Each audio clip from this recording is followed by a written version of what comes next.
Did you ever meet Tupac? Yes, we actually were in a movie together. Now, my scene hit the cutting room floor, but do you remember the movie Gang Related with Jim Belushi that starred Tupac? I was in that film as well. What was did you play you? I played me as a hot dog vendor. It was during the first lockout, and I was supposed to have fallen on hard times, and I was a hot dog vendor, but it didn't make the movie. Did you have dialogue? I did, with Tupac and with Jim. It was pretty funny, actually. I can't believe it didn't make it. Do you remember your lines? No, absolutely not. How are you, my friend? I'm good. So what happened last night? Did something go down that I'm not really... Oh, my God, Reg. How do you explain that? This is why I say the 2-minute report that's now coming out, that the officials come out and they basically grade their performance in the last 2 minutes.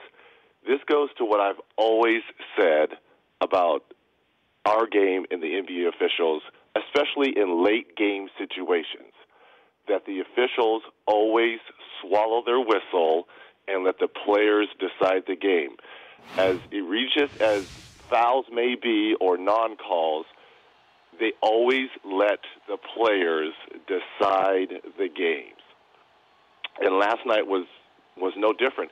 There was 2 calls, obviously the OKC Spurs call, but there was a call in our game that I had never seen before where they had to huddle up and they were kind of scratching their heads. Now, they ended up making the right call. If you remember the foul that I believe it was Shumpert on Millsap that pushed Millsap into the shooting Kyle Korver while he was shooting threes, well, the foul occurred on Millsap, but they gave Korver the 3 free throws, and it was almost like the domino effect. We had never seen that before, and I guarantee you that was one of the main reasons why the officials huddled up and came over the correct call. But that call in the Spurs Thunder, no one had ever seen that before. But, first of all, Dion Waiters taking the ball out of bounds, which I don't want. And then, Ginobili is on the line. You see his foot on the line, crowding him. And then you get the forearm shiver Russell there. Westbrook is running out of bounds and coming back in bounds. I'm questioning if he could have caught the basketball on that. Danny Green fouled Kevin Durant while the ball was in the air, while Durant was going down. That was a foul that was non-called. If I was Patty Mills, I would have pump faked and let Steven Adams run right into me. That would have been a foul. And then the offensive rebound by LaMarcus Aldridge easily could have been a foul. Yep. But again, I always say the officials swallow their whistles, and I'm not saying it's right or wrong, but it's always been that. For 18 years that I played, they let players decide the games. I know people are all up in arms. To me, the blatant lie is to say that they missed the call when the official is counting you off and looking right at you. So how can you say you didn't see Dion Waiters' elbow, shove, whatever you want to describe it? You can't say that the official didn't see it because the official is right on the play behind counting the 5 seconds. That's what gets people so upset about.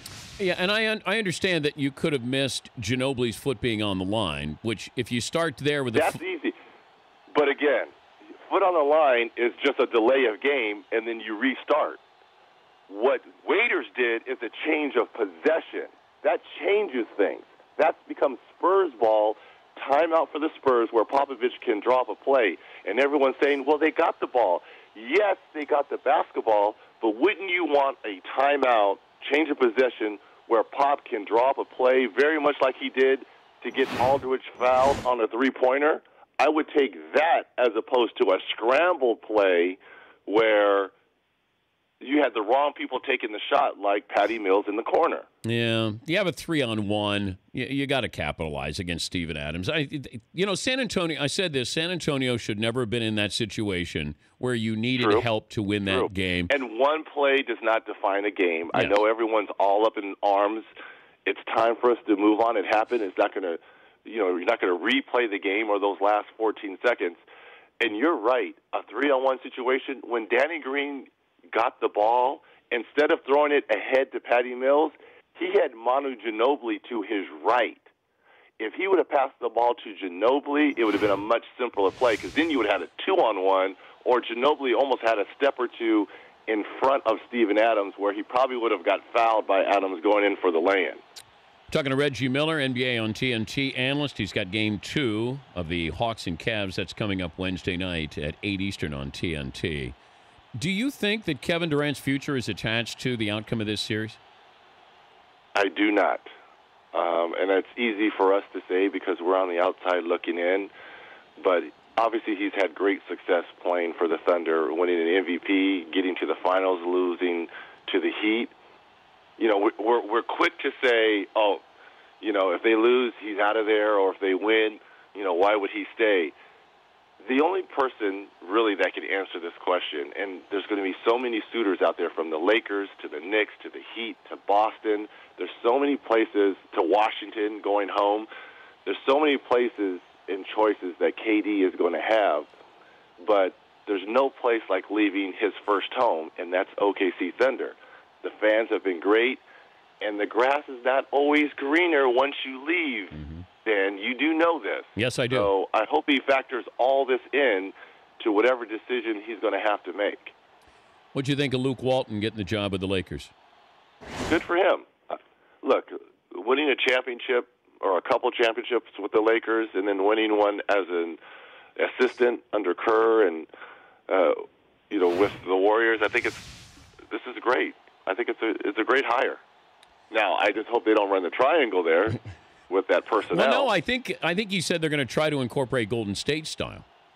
Okay, that's better. Who's in? Okay, I just don't think those young guys are ready for the triangle. But he turned down the Knicks to take the Lakers. Why do you think? Well, I think Luke has always been a West Coast guy. You know, he was raised in California, and I think he's a West Coast guy. You think it's as simple as that? Because the Knicks are a better team now than the Lakers, but that doesn't mean they don't have a draft pick. You think so? Like right now? I would take the Knicks roster against the Lakers if they're going to play a best of 7. I'll take the Knicks. Is this including the incoming number 1 pick, whether it's Ingram or Simmons? No, I'm talking about right now. Okay. But I'd even give you Simmons if you wanted to. I got a chance to see Simmons last night. That is a tall dude, man. I didn't know he was that tall. You see guys on TV, 6'8" you really or 6'9"? don't know. But say it again. 6'8", 6'9"?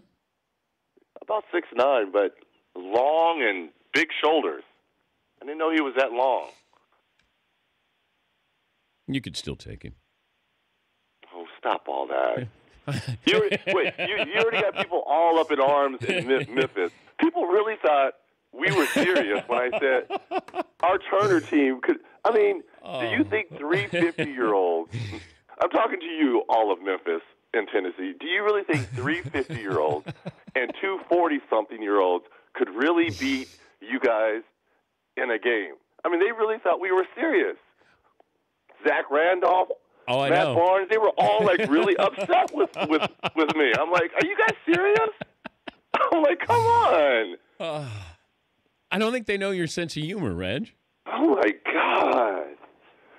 It's all good. You could have somebody die on the court if that actually happened.